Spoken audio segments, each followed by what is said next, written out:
Welcome to this week's episode review of Love After Lockup, Season 5, Episode 38, Hide and Seek. We start off back at Zaria and Troy's house. Zariah. I have been saying Zariah, but I guess it's Zaria. Karen is on the couch in her tracksuit. It looks like 90s meets like She by Sheree. She don't got no shirt on. You can see her undergarments underneath because it's unzipped. And she's telling the production that the baby mama, Yana, said that Zaria had an affair. Zaria is in her room pissed off because she said Troy already knows about the affair. Karen was aware of the affair, and Karen told Troy to stick it out because he had something special in a woman that was waiting on him while he was in jail, and Karen wouldn't be doing the same thing. Karen goes to Zaria's door and asks if she has heard from Troy. Zaria cusses her out and says, "I heard you on the phone being messy with Yana." Then Karen starts yelling. Troy is outside and he can hear his mother and his wife screaming at each other from outside the house. He's like, "Man, I'm straight. I don't want to go in there with all that." But eventually he does come in the house. When he goes to Zaria's door, she's hollering, saying, "Get out of my house." And she throws her ring on the floor and slams the door. I do not like that. I don't care if Troy just got out of prison. I don't care how society looks at him. It is not okay that you married this man, told him he had a place to come home to, and now you're telling him it's your house and he needs to leave. That's not cool. Next, we see True and Shantae. Look at them, just looking pitiful. Shantae is getting ready to go to an ultrasound appointment to check on the babies. I say babies because she keeps saying twins. And she tells True that she doesn't want him to come into the appointment with her. He can drive her, but he cannot come in. She said she feels like she don't know where they are with their relationship yet, and she would like for them to be in a better place before she involves him with her prenatal appointments. I have mixed feelings about this because on one hand, it's your body. They're your babies. They're not born yet. You're calling the shots. But on the other hand, you wanted this man to come down here. You wanted him to come down here. You told him he couldn't sleep in the bed. He slept in the bed with you last night. Now you're telling him he can't see the ultrasound appointment. And I just feel like you don't get to pick and choose when you allow someone to be a dad. If you have gone so far as to get pregnant by this man and have him drive all the way to see you, let him go to the appointment. Y'all, and why did Shantae talk like she has something in her mouth? Like, was she eating a snack? This whole scene where they were in the house, I was trying to figure out, like, is it braces? Is there, like, spit in your, like, what is the sound? It just sounds like you're eating something. They get in the car and he starts telling her that he wants to name the babies True and Truth. If it's a boy and a girl, the boy will be named True after him and the girl will be named Truth. And she says absolutely not. They pull up to the ultrasound place, and it's not a doctor's office. It's a retail storefront called Belly Image. They do ultrasounds. They sell baby clothes. Like, it's a lot going on. And I saw a lot of people on social media questioning if this was like a real ultrasound appointment. And I have seen places like this before. I'm sure they don't have them everywhere in the U.S. But I went to a place like that when I was pregnant with my son when I was 18. And I would assume people do that more so later in their pregnancy when they want to get like a 3D ultrasound or some type of special ultrasound that is not a part of their prenatal visit. So I don't understand why this early in her pregnancy, Shantae is going to this type of retail storefront to get an ultrasound done. The lady asks her for her information and her insurance. She gives it to her, and then she goes in, sits down, and leaves. She leaves. She says, I just want to come back when he's able to be here. Lady, they can see him. He's sitting on the truck in the parking lot. They see him. He's there. Why don't you just go outside and ask him to come in to do the ultrasound? At this point is when I started feeling like she was lying, because why you didn't just do the ultrasound? Just ask him to come in. You didn't give these people your insurance information, possibly allowed them to charge your insurance company for a visit that you're actually not going to complete and potentially be charged a copay or something. I don't believe she was pregnant in this scene. I don't know what happened. I don't know if she lied about the pregnancy. I don't know if there was a miscarriage. I done heard all kind of stuff on social media. I heard that it was a possibility that she lost the babies. I've heard that she did have a baby. I haven't personally looked her up. I'm not sure, but she really made me mad with this scene, and it made me feel like she was lying about the whole thing. And y'all remember that other episode when True was like, "Don't you think you used me for my time?" She used him for his time in this episode. She wasted everybody's time. Next, we see Julian and Christine. Christine is doing a little vlog talking about how she got a job. Good for her. Because, Julian said he's not about to be paying all these bills by himself. What I did not like about this episode is that Julian has Christine hiding up on the top floor of his townhouse like the Hunchback of Notre Dame whenever his kids come over. He does not want Christine to meet his children yet because he doesn't want his ex-wife to flip out. Apparently, the ex-wife did some digging about her online, found out that she has a history of bank robbing, and she does not want that lady anywhere around his children. I don't know if this is some type of attempt to avoid rocking the boat because maybe he's worried about child support or some type of custody battle, but he's acting like he's scared of his ex-wife. Now, I do understand that it is important to respect the other parent's wishes and boundaries when you're not together anymore and when you're in a co-parenting situation. And he did just have this lady come home, so it's not like they've been in a serious, normal, committed relationship for a long period of time yet, because she just did get out of prison. So I can understand that. But at the same time, your ex-spouse or your kid's other parent does not dictate when you introduce someone else to your children. So I do see both sides. I do think it's very weird for him to have the children there and then have her living on the top floor and hiding. It's really weird. It's really weird. He's a weird man. And then Christine, I don't know. Somebody let me know in the comments. I'm really curious to know about all the rocking and twitching that she does. Does she have some form of Tourette's, or I don't know what the condition would be, but what is the condition that she has? Because the movements that she makes are odd to me. Someone tell me in the comments. Christine shares that she's really frustrated about the whole situation. She feels like he cares more about his ex-wife's feelings, or he's more scared of her than he is of Christine. He gets frustrated, says he's done talking about it, and then he walks out the door. Next, we see Kim and Joey. And they are having family time, helping the boys get dressed and stuff. And Joey's talking about how he needs to go get new tires. Ask him what his budget is. Now, why would you ask what your budget is for tires? It's very basic, I think for tires, you shouldn't be spending more than about $500, give or take a few bucks if you get the warranty, but you don't have no job, so you should be getting the bare minimum. The cheapest tires that you can find is what your budget should be. Or should I say what Kim's budget should be? Because she's the one with the money, and she don't even have that much of it. He talks about how it's been an adjustment since he came home to Kim's house. He's been helping her a lot more with the boys than he even realized he would. He helps them get dressed for school. He's cooking dinner, and that's great. I'll give him that he has stepped up to filling the role of a stepfather, but at the same time, that could be a little bit too much for him. I think it's a lot for somebody that doesn't have kids to just all of a sudden enter a step-parent situation and be a parent to multiple children overnight. I think that's a bit much for him. I don't know why she has him helping them get dressed. I feel like the cooking dinner, that's fine because we all gotta eat, you gotta eat, but helping your kids get dressed, I don't know. This man just got out of jail. I feel like if I'm dating someone that doesn't have kids and I have kids and we're considering building this life together where he's going to be a stepdad, I'm going to be constantly asking him hey, how are you feeling about this? Are you okay with doing this? I wouldn't want that person to feel overwhelmed. And he's sounding like he feels a little bit overwhelmed with these tasks. And I think at the same time, Kim probably feels like, well, man, you ain't got no job, so you got to do something to pull your load around here. But girl, those are your kids. I think you have him doing a little bit too much with the kids too soon. Now, I was wondering how Kim had all of this money, being that she said she only makes $15 an hour, but she says that this is her life savings.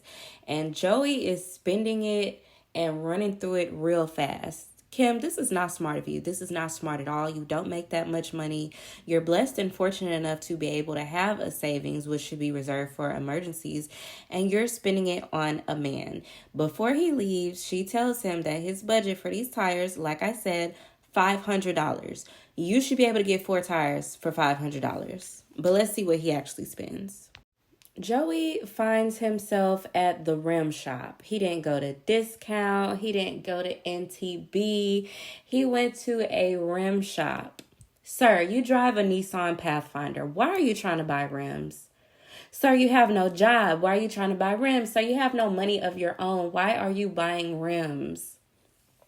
He invites 2 of his friends to come look at the rims with him, and he ends up picking out a set that is going to cost $2,200. And his budget was $500. I have a theory. The men with the least money are the ones that want to spend the most money that they don't have on rims so that they can look like they have money. But a Nissan Pathfinder, like, that don't even go. Like, why are you doing that? Additionally, I think Kim is even more not smart after watching this scene, because there's no way that you didn't tell him how much money you have. He's comfortable spending this much because at some point you have told him the number of dollars that you have in your bank account. And this is on you.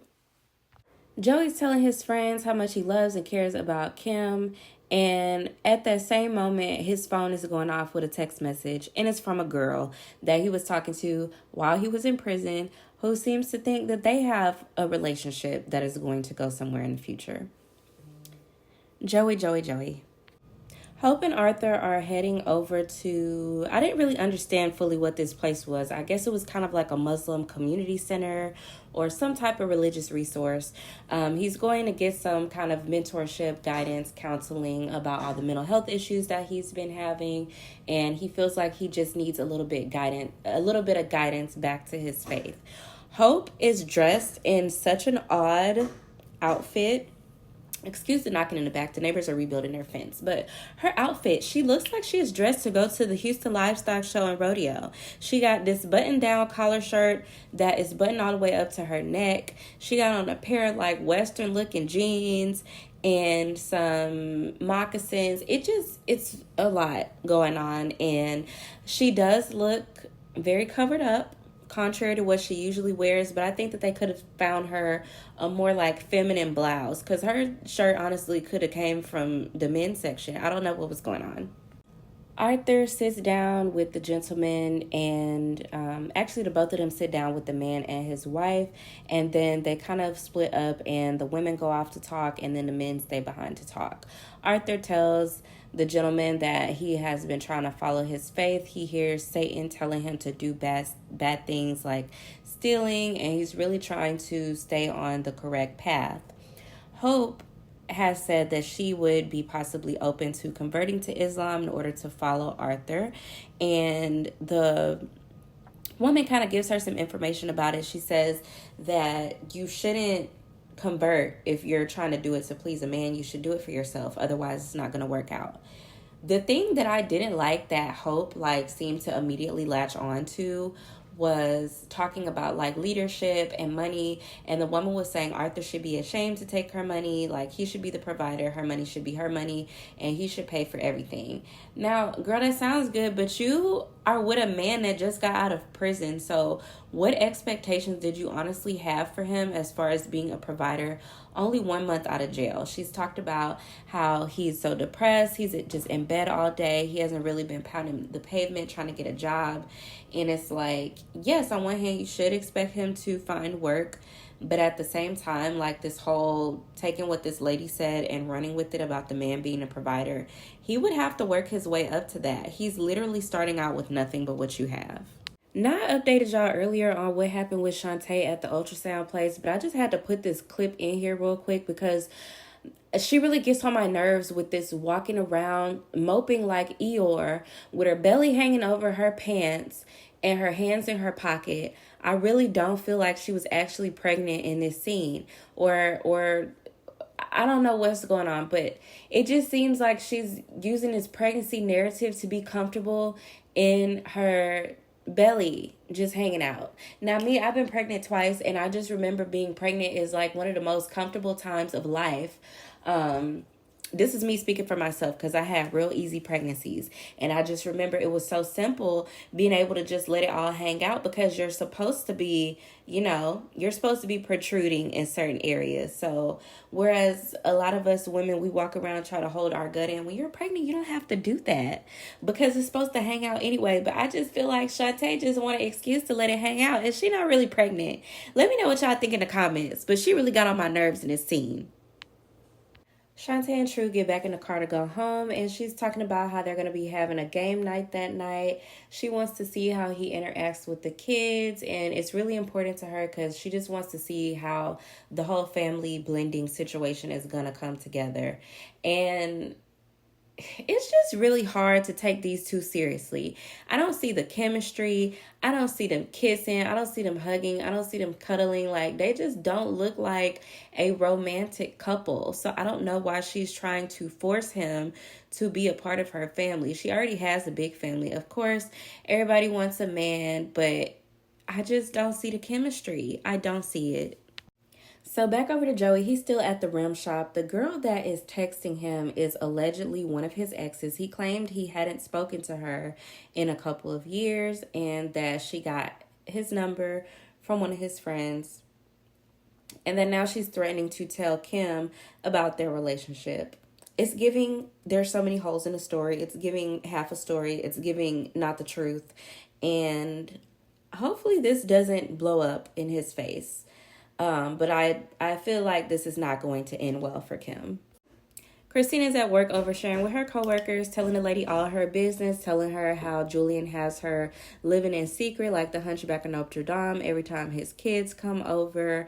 And she also says that she is starting a stand-up comedy career, which is nice. I'll be curious to see if she has any good jokes. What she doesn't know is that Julian lost his job. The scene started off with him talking about a job interview he had. He has been laid off, and so he is out trying to get another job before Christine finds out.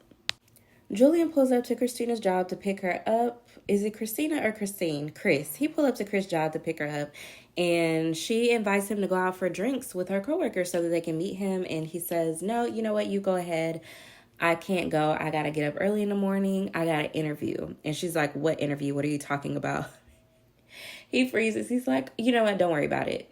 Again, trying to avoid the whole situation and not communicate. She knows something is up. I don't know why he didn't just say, I lost my job. I have to find another job. Like, what's she going to do? She works at a bar. You're the one bringing in all the money. How's she going to be mad at you? Like, except for the fact that you lied about losing your job. I think he should have just been forthcoming with the information in the first place. But now she knows that he has an interview and something's fishy about it. Hope and Arthur go to a sewing class. She talks about how he knows how to sew by hand, but he has not familiarized himself with the sewing machine that she brought him because he just really doesn't know much about it. So today he's going to be learning how to actually use a sewing machine. And I hope he used that machine to make her some outfits because she cannot dress. She just can't. The instructor shows them a few things and then suggests that he tries making like a tote bag, and she leaves them alone with the fabric and the machine. And Hope takes this opportunity while Arthur is trying to learn about his passion to bring up a lot of heavy stuff, which is, ladies, it's just never, you have to pick and choose when you're going to bring up important conversations with men. Things like this was not a good place for Hope to bring up all these things. It just wasn't. So she asked him about his whole job hunt. She says that she wants him to kind of like let her know about what he's doing towards trying to get a job. And then somehow the conversation goes to, are you ever going to propose to me? Are you going to get down to on one knee and ask me to marry you? And he's like, well, I don't know. Like, I'm not even in a good place myself. So if I'm not whole, how can I give you me? And he also says that he proposed to her while he was in jail. To her, that doesn't count because she's seen him get down on one knee and propose to his ex on social media in front of a bunch of people. And she wants that same treatment. Again, worried about the wrong thing, because what does what he did with or for his ex have to do with you, Hope? I just don't see it for these two. We're back to True and Shantae. They have family game night, and Shantae's friend comes over. I can't remember her name, but she's the lady with the blonde hair in the background of this picture here.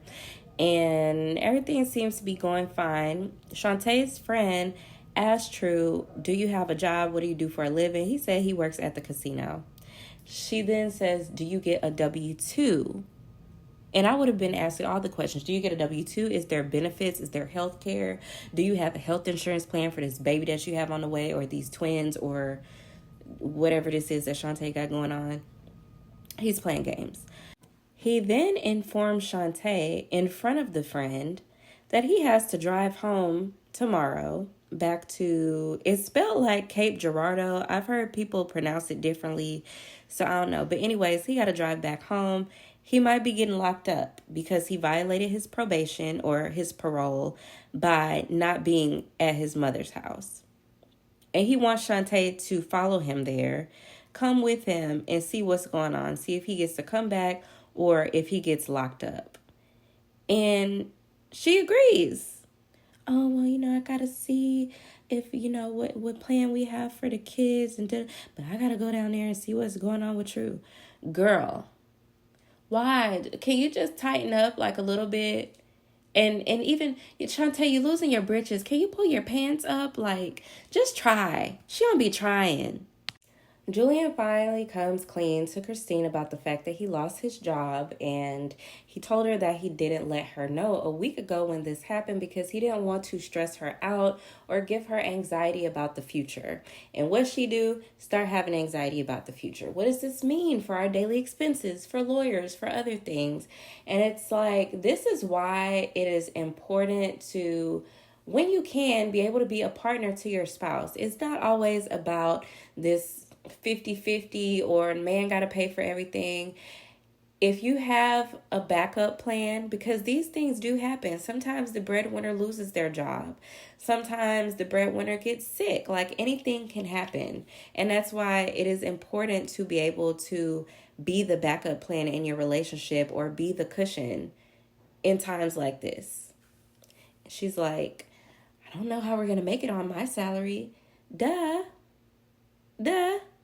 What do you think? And you have him taking all these things on his shoulders, like paying for lawyers for you and your children. That's a lot. So you're going to have to bear with him. Y'all, look at Kim getting home and seeing these rims on Joey's car. This looks so lame to me. Like I said, it don't even go. This is not a Scat. This is not a Charger. This, like, your car did not need rims. What is wrong with you? So she goes in and she's like, where the kids? He said the kids are at his mom's house. He has some stuff to do today.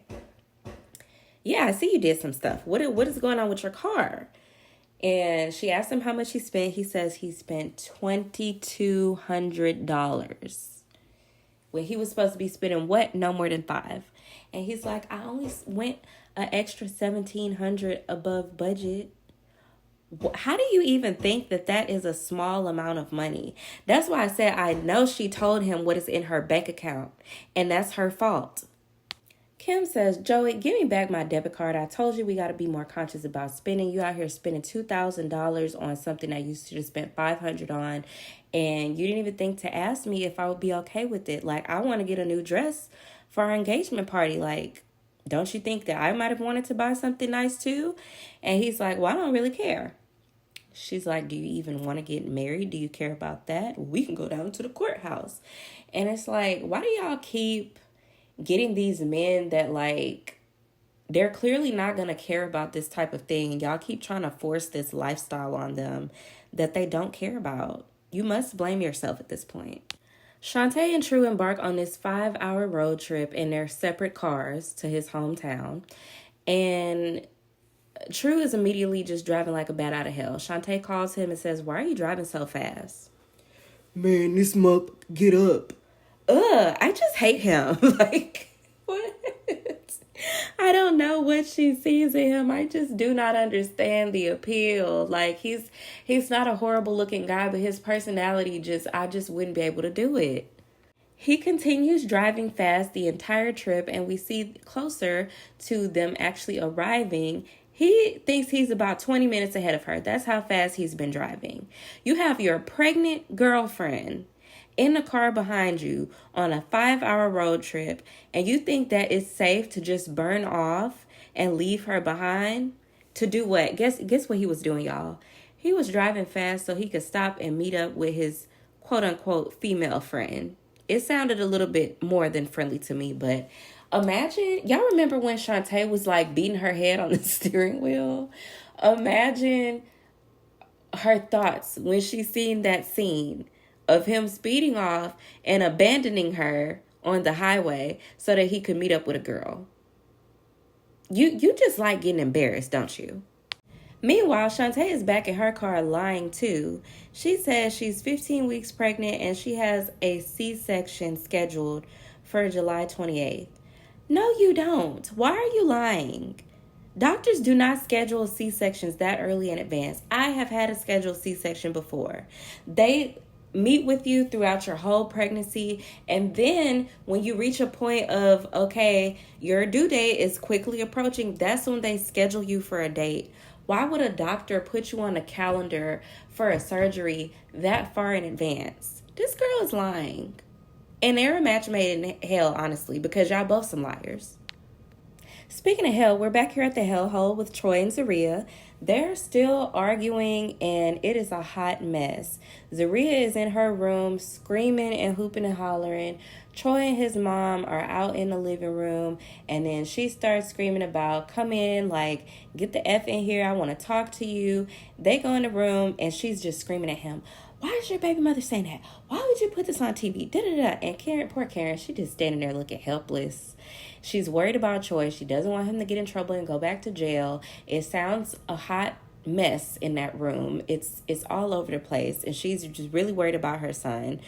And Zaria is having a fit. Now, I saw them do an interview on somebody's social media page. They did an interview, and Zaria said that she has bipolar disorder, and at the time of the shooting she was not on her meds because Troy wanted her to try not taking them. He felt like she didn't need them, and that is her excuse for why she acted so crazy. She has that, if you ever had a toxic argument, us women, and you just be screaming so loud that it's like your voice sounds gravelly, like it's coming from the pits of your throat.